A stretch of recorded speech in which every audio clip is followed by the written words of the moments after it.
the coronavirus. You know that, right? Coronavirus. We think we have it very well under control. We have very little problem in this country at this moment. Well, we pretty much shut it down coming in from China. We're going to see what happens, but we did shut it down, yes. You know, a lot of people think that goes away in April with the heat, as the heat comes in. We're in great shape, though. And you know, in April, supposedly it dies with the hotter weather. Looks like by April, you know, in theory, when it gets a little warmer, it miraculously goes away. I hope that's true. And I think the numbers are going to get progressively better as we go along. We have it very much under control in this country. Because of all we've done, the risk to the American people remains very low.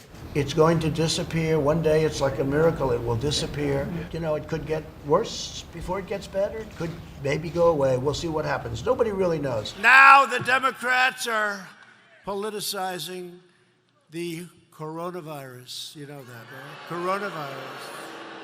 And this is their new hoax. The hoax is on them. I'm not talking about what's happening here. Certainly not referring to this. How could anybody refer to this? This is very serious stuff. Anybody that needs a test can have a test. They're all set.